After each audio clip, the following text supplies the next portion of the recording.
Hey guys, I'm Saurav. Welcome to my channel. In this video, I will be talking about ISO.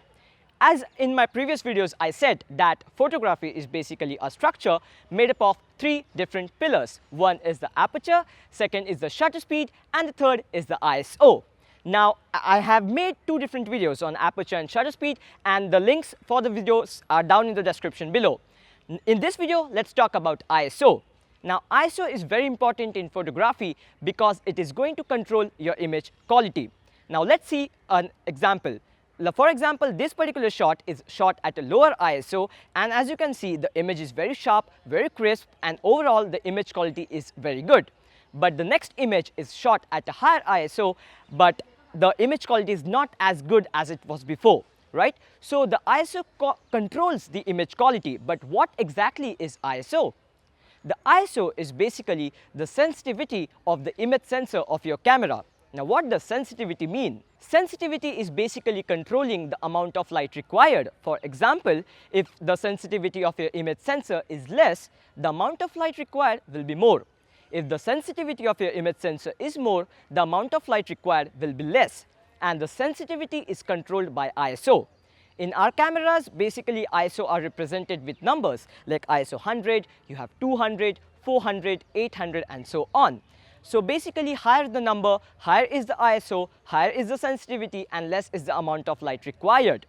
But as you know, increasing the ISO is going to increase the sensitivity and you will require less light. Does that mean there is no disadvantage of increasing ISO? No.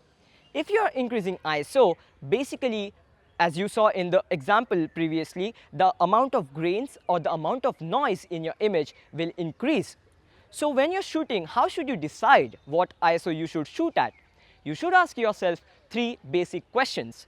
The first question is whether you're shooting at a very bright situation or a darker situation. Like for example, if you're shooting at outdoors, whether you're shooting at daylight or after sunset or at night time, or if you're shooting indoors, whether the light sources you're using are properly exposed or it's a dark situation. That is the first question you should ask. If the light is very good, keep the ISO as low as possible. If the light is getting darker, then start increasing your ISO. The second question you should ask yourself is basically whether you are using a tripod. Now, if you're using a tripod, what you can do is basically you can shoot at slower shutter speeds. And as you're shooting at slower shutter speeds, you can basically lower your ISO and get a good quality image.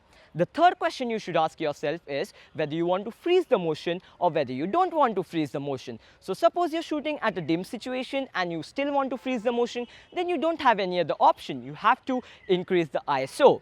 Now, of course, increasing ISO is going to result in the degradation of your image quality, but that does not mean that at different situations when you don't have the option of increasing your aperture, shutter speed or play with the light sources, that you should not increase your ISO. Sometimes getting a good exposed image is better than shooting darker images. So don't be afraid of exposing with your increased ISO. You should increase your ISO if you don't have any other option, right? So getting an image with more grains is okay, but getting a darker image and then post-processing it and then making it bright will just make it worse. So keep practicing, keep shooting. Hope what I am making is helping you. If you like my content, subscribe to my channel, like this video, share with your friends, comment down if you have any questions. I will surely talk to you guys in the next one. Bye.